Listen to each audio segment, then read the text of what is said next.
What up guys, and today I'm reviewing F1 TV Director Simulator 24.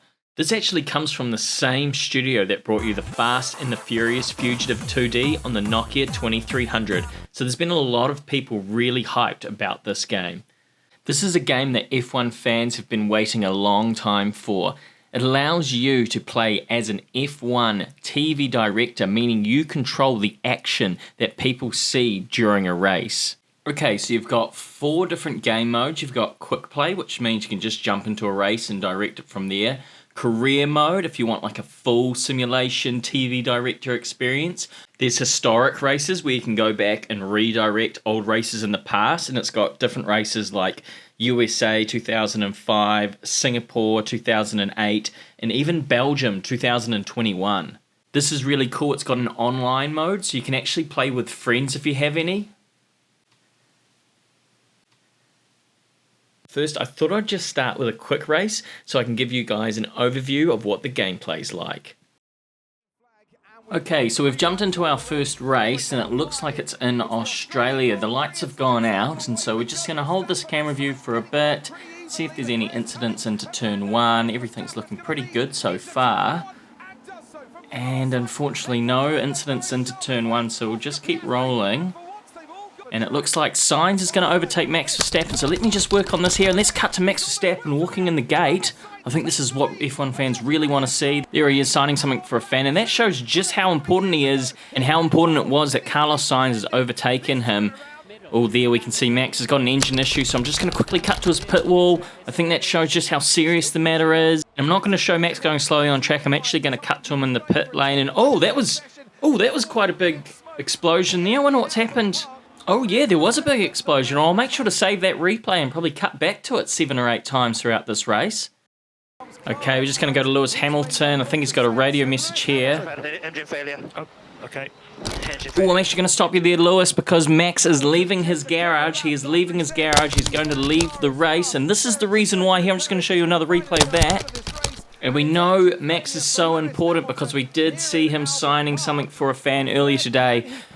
Okay, now the McLarens are close on track. I wonder what Zak Brown thinks of that. Here's a shot of him. Actually, that was a really good shot. Let's show it a little bit slower here. I think this is what people want to see. We've got the box and box, but that's Zak Brown reacting to his team.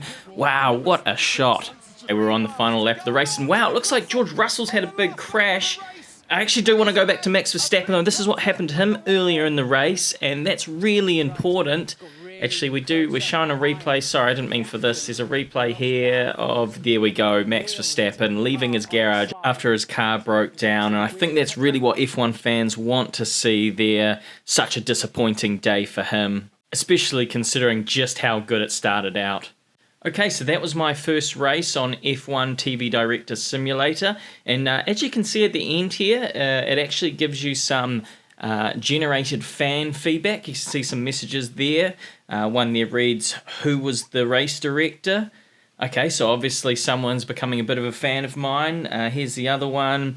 "Way to show us all the action." Yeah, so obviously I was cutting to the right things at the right times. And you can see down the bottom there, it actually gives you a rating on how the game thinks you performed. And it looks like I got a C4 medium, which I think is pretty good. So I'll take that for my first race.